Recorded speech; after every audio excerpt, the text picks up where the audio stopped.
በሸገር ከተማና በኦሮሚያ ክልል የተለያዩ ዞኖች የግዳጅ ወታደራዊ ምልመላና እገታ በከፍተኛ ሁኔታ ዳግም ማገርሸቱ ተገለጸ። አዲስ ስታንዳርድ ባወጣው የምርመራ ዘገባ ወጣቶች በኃይል እየተወሰዱ እንደሚገኙና ወጣቶቹን ለማስፈታት እስከ 500 ሺህ ብር የገንዘብ ጥያቄ እየቀረበ መሆኑ ታውቋል። በአዲስ አበባ ዙሪያ በሚገኙት የሸገር ከተማ አካባቢዎችን ጨምሮ በተለያዩ የኦሮሚያ ክልል ዞኖች የግዳጅ ወታደራዊ ምልመላ ዳግም በስፋት እየተካሄደ መሆኑን ነዋሪዎችና የነዋሪ ቤተሰቦች ለአዲስ ስታንዳርድ ገልጸዋል። ቤተሰቦቹ እንደተናገሩት ወጣቶች ያለ ፍላጎታቸውና በኃይል እየተወሰዱ የሚገኙ ሲሆን በተወሰኑ አካባቢዎች ደግሞ ተሰውረው የተወሰዱትን ወጣቶች ለማስፈታት በቤተሰቦቻቸው ላይ እስከ 500 ሺህ ብር የሚደርስ ከፍተኛ የገንዘብ ጥያቄ እየቀረበ ይገኛል። አዲስ ስታንዳርድ በምስራቅ ሐረርጌና በምስራቅ ባሌ ዞኖች ከሚገኙ ነዋሪዎች መረጃዎችን አሰባስቦ ባወጣው ዘገባ መሰረት የአዲስ የምልመላ ድርጊት ያገረሸው በሀገሪቱ የተለያዩ አካባቢዎች የጸጥታ ውጥረቶች በተባባሱበት ወቅት ነው። ከእነዚህም መካከል በፌዴራል መንግስትና በህወሓት መካከል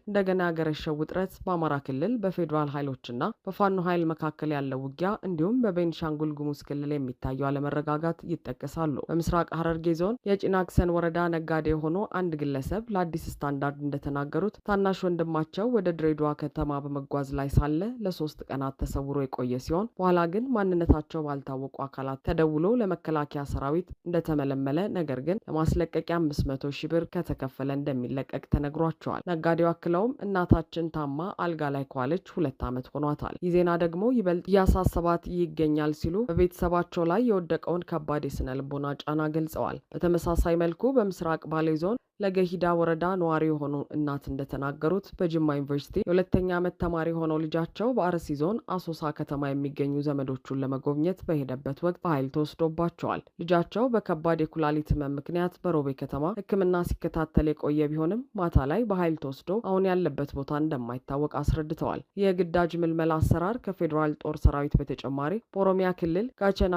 ሲርና በተሰኘው የሚሊሻ መዋቅር ስርም እየተፈጸመ እንደሚገኝ ተመላክቷል። አርሶ አደሮች የግብርና ግብዓቶችን፣ ማዳበሪያና ምርጥ ዘር ለማግኘት በሚሊሻ ስልጠና ላይ እንዲሳተፉ በወረዳ ግብርና ጽሕፈት ቤቶች ቅድመ ሁኔታ እንደሚቀመጥባቸውም ነዋሪዎች ገልጸዋል። የኢትዮጵያ መከላከያ ሰራዊት አዋጅ ቁጥር 1100/2011 የመከላከያ ሚኒስቴር ለወታደራዊ አገልግሎት ብቁና ፈቃደኛ የሆኑ ሰዎችን ብቻ መቅጠር እንደሚችልና ተመልማዮችም የስራ ውል መፈረም እንዳለባቸው ቢደነግግም በአሁኑ ወቅት እየተካሄደ ያለው የግዳጅ ምልመላ ግን የሕጉን ድንጋጌዎች የጣሰ መሆኑ በዘገባው ተመላክቷል። የኢትዮጵያ ሰብአዊ መብቶች ኮሚሽን ከዚህ ቀደም በአዳማ፣ በቢሾፍቱ፣ በጅማና በሻሸመኔ አካባቢዎች እድሜያቸው 11 ዓመት የሆኑ ታዳጊዎችን ጨምሮ የተፈጸሙ የግዳጅ ውትድርና ምልመላዎችንና የገንዘብ ጥያቄዎችን ሰንዶ እንደነበርም ተዘግቧል። አድማጭ ተመልካቾቻችን በሸገር ከተማና አካባቢዋ በወጣቶች ላይ የተጀመረው አፈሳና የግዳጅ ምልመላ እጅግ አሳሳቢ ደረጃ መድረሱ ተሰማ። በኦሮሚያ ክልል እየተካሄደ የነበረው የወጣቶች አፈሳ በሸገር ከተማ፣ በፉሪ፣ በሰበታ፣ በአለም ገናና በወለቴ አካባቢዎችም ሚሊሻዎች በየመንገዱና በየሰፈሩ በመደበቅ ወጣቶችን በማፈስ ላይ ይገኛሉ። በወለቴ አካባቢ ብቻ በርካታ ሺህ ወጣቶች ታፍሰው ሐረር ዳቦ በሚገኘው ወጣቶች ማዕከል ውስጥ ታጉረው ይገኛሉ ተብሏል። የአካባቢው ነዋሪዎች ወጣቶች ሱቅ ወጥተው እንኳን ዕቃ መግዛት እንዳልቻሉ ምሬታቸውንም ገልጸዋል። ቀደም ሲል በገንዘብ ይለቀቁ የነበሩ ወጣቶች አሁን ግን መጠየቅ እንኳን እንዳልቻሉና ልጆቻቸውን ለመጠየቅ የሚሄዱ ወላጆችን ድብደባ እያጋጠማቸው መሆኑ ተነግሯል። በተመሳሳይ የግዳጅ ምልመላ በትግራይ ክልል እድሜያቸው ከ15 ዓመት ጀምሮ ባሉ ህጻናት ላይ ጭምርም እየተካሄደ እንደሚገኝ የሰብአዊ መብት ድርጅቶች ገልጸዋል። በአማራና በኦሮሚያ ክልሎችን በመሰል አፈሳዎች መቀጠላቸውም ተጠቅሷል። ነዋሪዎቹ ይህን ህገወጥ ድርጊት በአስቸኳይ እንዲቆም እየጠየቁ ይገኛሉ።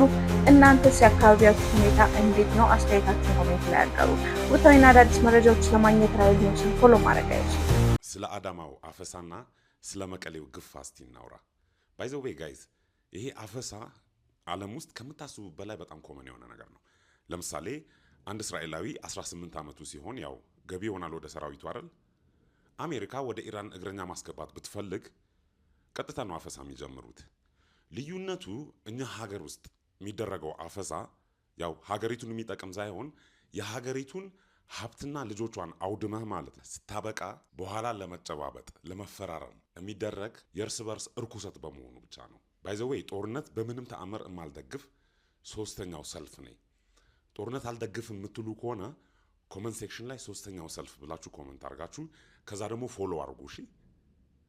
ኤኒዌይስ ይሄ አፈሳ ህጋዊ ነው ወይ ብለን ከጠየቅን እንደገና ኦፍ ኮርስ የኢትዮጵያ ወንጀለኛ መቅጫ አንቀጽ 285 አልታፈስም ካልክ እስራት ሊደርስብህ እንደሚችል ይደነግጋል። ያው እነዚህ ፖለቲከኞች ሲያፍሱ ህጋዊ ናቸው ማለት ነው ባጭሩ። ኤኒዌይስ አንተ ግን ላለመታፈስ ምን ማድረግ ትችላለህ? ዘላ አልጋ ስር ተደበቅ። ሁለተኛ የግል አይድል ሾው ብሮ ጓደኛ አታብዛሺ። ከስራህ ወደ ቤትህ ከዛ ዲቪዲ ቪሲዲ ከፍተህ እኛም ፎሎ አድርገህ እየተከታተልክ ማለት ነው ይሄ ጦርነት እስኪያልፍ ድረስ አንገትህን ደፋ አድርገህ እለፈው። እሺ ይመቻ።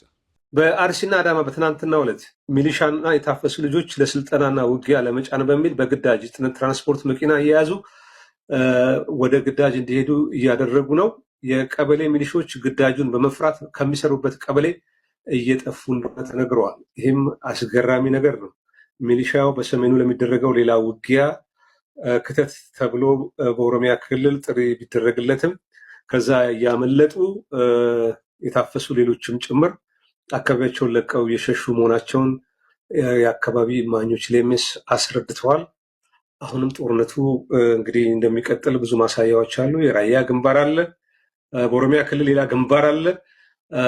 እንግዲህ የፋኖ ደግሞ ራሱን የቻለ ትልቅ ግንባር ነው። እስካሁን እንግዲህ የመከላከያ ሰራዊቱ ትልቁን ጦርነት እያደረገ ያለው ከፋኖ ጋር ነው። ከህወሓት ጋር እንደ ሸረሪናው የሚቀጥል ከሆነ በቀጣይ የሚሆነውን በጋራ ነው የምናየው። በአዲስ አበባ የወጣቶች አፈሳ እጅግ መባባሱን ከመዲናዋ ነዋሪዎች የደረሰን መረጃ ያመለክታል። በአዲስ አበባ ከአንድ ክፍለ ከተማ ብቻ ከ600 እስከ 1000 ወጣት ለመከላከያ ሰራዊት አባልነት አምጦ የሚል መመሪያ በመውረዱ አፈሳው ከወትሮ በተለየ መልኩ እጅግ ተባብሶ መቀጠሉ ነው የመስተዳድሩ ምንጮች የገለጹት። ከከተማው መስተዳድርና ከበላይ ባለስልጣናት እያንዳንዱ ክፍለ ከተማ ከቻለ አሳምኖ ካልቻለ ደግሞ በግዳጅም ቢሆን ከ600 እስከ 1000 ያህል ወጣት እንዲያመጣ የሚል መመሪያና ኮታ መውረዱ ተመልክቷል። ባሳለፍነው ሳምንት በመዲናዋ ዙሪያ ባሉ እንደ ሸገር፣ ኬንትሪ፣ ኩሪና ሱሉልታ ከተሞች የሚኖሩ ወጣቶች ከመንገድ ላይ ታፍሰው ወደ ማጎሪያ መጋዘኖች በመወሰዳቸው በአሁኑ ወቅት በከተሞቹ የወጣቶች እንቅስቃሴ ጨርሶ እንደማይታይ ተገልጿል። ከትናንት ምሽት ጀምሮ ደግሞ በአዲስ አበባ በዱከምና በአቅራቢያ አካባቢዎች ፖሊሶችና ሚሊሻዎች ያገኟቸውን ወጣቶች በዱላ ጭምር እየደበደቡ በኃይል ወደ መኪኖች ላይ በመጫን እያፈሱ ይገኛሉ። በአዲስ አበባ በአፈሳ ምክንያት በሚሊሻዎች ተደብድበው ሕይወታቸው ካለፉት ወጣቶች መካከል ይህ በምስሉ ላይ የሚታየውና በቅርብ ቤተሰቦችን ለመጠየቅ ከአሜሪካ የመጣው ጳውሎስ አምባቸው የተባለ ወጣት ይገኝበታል። በተለይ በአማራ ክልል 3 ዓመታት ለሚጠጋ ያህል በከፈተው ጦርነት ሰራዊቱን ያስጨረሰውና ከዛው አስከፊ ጦርነት ሳይወጣ እንደገና ከህወሓት ጋር ወደ ሌላ ዙር ጦርነት እየተንደረደረ ያለው የአብይ አህመድ አገዛዝ በየትኛውም ጊዜ ባልታየ ሁኔታ ወጣቶችን ከእናታቸው ጉያ እየነጠቀ በለብ ለብ ስልጠና ወደ ጦርነት ሰዓት መማገዱን ቀጥሎ በአዳማ ከተማ የህዝብ አፈሳ ተጧጥፎ እንደቀጠለ ምንጮች ጠቆሙ። ከትናንት በስቲያ በአዲስ አበባ እየተከናወነ ስላለው የወጣቶች አፈሳም መሰረት ሚዲያ መረጃ ካጋራ በኋላ በርካታ ተከታታዮቻችን በሰጡን ጥቆማም አፈሳው በአዳማ ከተማ ታይቶ በማይታወቅ ሁኔታ እየተከናወነ እንደሆነ ጠቁመዋል። በከተማው መታወቂያ ያላቸውም ሆነ የሌላቸው ሰዎች እየታፈሱ እየተወሰዱ እንደሆነ የታወቀ ሲሆን ምንም የስራ እንቅስቃሴ በጠፋበትና ኑሮ በከበደበት በዚህ ወቅት ተንቀሳቅሶ ሰርቶ የተገኘውን ለቤተሰብ ይዞ መግባት ብዙዎችን ለአፈሳ እያጋለጠ እንደሆነ ታውቋል። የአፈሳው ነገር ከባድ በመሆኑ ብዙ ሰው በፍርሃት ራቡን ተጋፍጦ ከቤት ከመውጣት እየታቀበ ነው ያሉን አንድ የከተማው ነዋሪ በርካቶች ቤታቸው ተቀምጠው ይገኛሉ ብለዋል። ሌላ አስተያየት ሰጪ ባለሀብት ደግሞ በአዳማ ከተማ ከሚገኝ አንድ ፋብሪካቸው 10 ሰዎች በጸጥታ አካላት በትላንትናው ዕለት ተይዘው ተወስደዋል ብለዋል። መሀል አዳማ ላይ ሰሞኑን በተለይ ባሳለፍነው ቅዳሜና እሁድ ከመንገድ ላይ በርከት ያሉ የታጠቁ የመንግስት ሚሊሻዎች ያገኙትን ሰው እያፈሱ እየወሰዱ እንደነበረም ታውቋል። በጣም የገረመኝ የኢንዱስትሪ ፓርክ ውስጥ ስራ ውለው ወደ የቤታቸው የሚሄዱትን ሁላም ሲያፍሱ ነበር ያሉን አንድ የአዳማ ከተማ ነዋሪ ሁኔታው ከዚህ በፊት በዚህ ልክ ታይቶ እንደማይታወቅ ተናግረዋል። የከባድ መኪና ሾፌሮችና ረዳቶችን ጨምሮ በርካታ ወጣቶች እየታፈሱ ለውትድርና ስልጠና እየተወሰዱ መሆኑን የሰማን ሲሆን በጊዜያዊነት ከታጎሩባቸው ቦታዎች መካከል አዳማ ቀበሌ 16 ብራዘርስ ብስኩት ፋብሪካ አካባቢ የሚገኝ የግለሰብ መጋዘን አንዱ እንደሆነ ታውቋል። በዚህ አፈሳ ዙሪያ እስካሁን በመንግስት አካላት የተሰጠ ማብራሪያም ሆነ መግለጫ የለም።